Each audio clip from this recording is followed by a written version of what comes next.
趣味の羊毛フェルトで、小さなプチ柴の3兄弟を作りました。こちらはオーダー品で、ストラップになります。手のひらに乗せるとこんなに小さい。サブチャンネルの方で、インスタライブをしながら、プチ柴を作っている動画をアップしているので、今回は、赤柴の大体の作り方と、ストラップの付け方を紹介します。言うてる間に、模様ができました。白柴ちゃんは模様がないので少し大きめにした方がいいかも。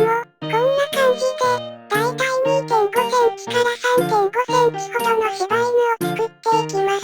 次は尻尾を作ります。こんな感じのものを作って、白で模様を入れます。うまく丸めながら刺して、ボディにくっつけます。お次は、鼻と口。鼻は黒を小さく丸めて刺し、口は、ねじねじした羊毛を当てて、刺していきます。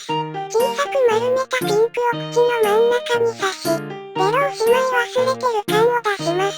もうすでに可愛い、笑。そしてこだわりポイントの、お尻の穴。うまく刺せた。お次は、手足を作っていきます。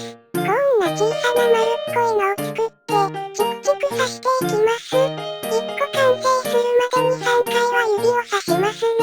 笑。後ろ足もつけれたら、耳をつけていきます。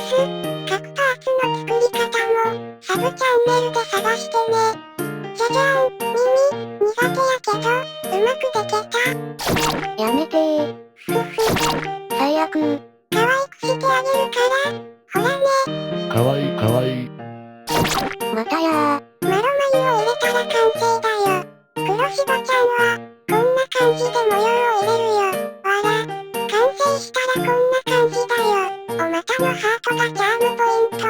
足は、白でも茶色でも OK。お次はストラップ。まずは丸カンを締めるよ。ペンチを使って、糸が外れないようにぎゅーっと小さく締めます。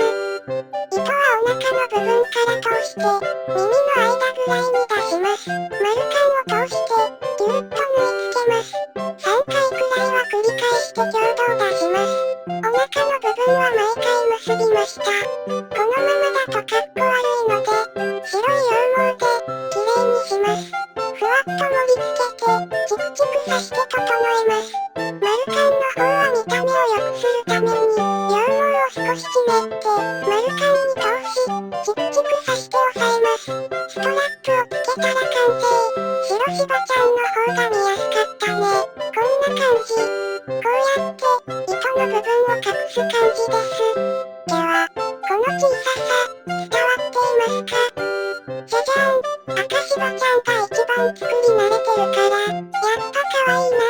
黒柴ちゃんは模様が難しいし、白柴ちゃんは無地なのでバランスが難しい。この子たちは、オーダーいただいた作品なので、仲良く旅立ちます。メルカリのみですが、オーダーも受け付けてます。